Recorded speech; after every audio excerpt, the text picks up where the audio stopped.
When most people think of bunkers, they picture massive concrete fortresses dug deep into the ground. But during the Second World War, soldiers rarely had the time, resources or equipment to build perfect strongholds. They had to think fast, work with what they had, and improvise defences that could withstand artillery, weather and even infiltration attempts. What's remarkable is that many of these shortcuts worked so well that their basic principles are still studied today in military engineering, and even adopted by survivalists and home defenders. For the next few minutes, let's step back in time and uncover the exact methods soldiers used to make bunkers practically untouchable, and how these lessons remain useful far beyond the battlefield. The first rule was always about the ground beneath their feet. A bunker could only be as strong as the soil or terrain it sat on. Soldiers quickly learned that digging into sandy or loose ground would collapse under fire or even heavy rainfall. So when no solid terrain was available, they developed reinforcement shortcuts. They drove wooden stakes or logs vertically into sandy walls, laced them with woven branches and backfilled with earth to create solid retaining walls.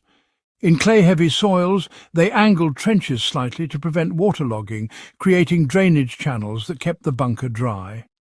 Modern survivalists can apply this by recognizing the importance of drainage and reinforcement.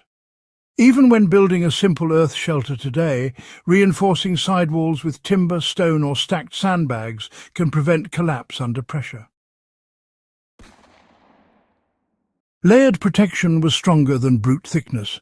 Concrete was scarce on many fronts, so soldiers learned that a combination of materials could outperform a single thick slab. A typical shortcut involved layering logs, packed soil, and sometimes even rubble or scrap metal between layers. The soil absorbed shock, logs provided flexibility, and rubble added density. In some cases, even simple sandbags layered in alternating directions created a dome-like resilience that resisted shelling. For civilians, the principle remains useful. Instead of relying on a single barrier combining different materials, wood, soil and gravel, provides far more protection against impact and weather. Garden sheds converted into storm shelters, for example, can benefit from this layered strategy. Camouflage was as vital as walls and sandbags. An untouchable bunker was not only about surviving direct hits, but also about avoiding detection in the first place. Soldiers became masters of camouflage, using natural materials around them. Freshly cut sod was laid across bunker roofs, creating the appearance of undisturbed ground. Branches, brush and even debris from bombed-out areas were used to disguise entrances. Smoke from fires was vented through long, buried chimneys that released far from the actual bunker, preventing enemies from spotting the source. Today, the takeaway is that visibility is vulnerability. Even in non-combat scenarios, such as building survival shelters or securing rural properties, blending structures into the natural environment reduces attention and increases safety. Drainage shortcuts saved more lives than thick walls. Water was one of the greatest enemies of bunkers. A flooded position could be just as deadly as enemy fire. Soldiers often had little time, but they developed clever drainage tricks.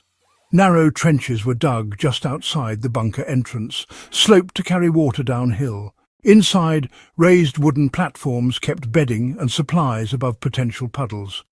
In wetter regions, gravel-filled sumps were installed beneath bunkers to collect and redirect seepage.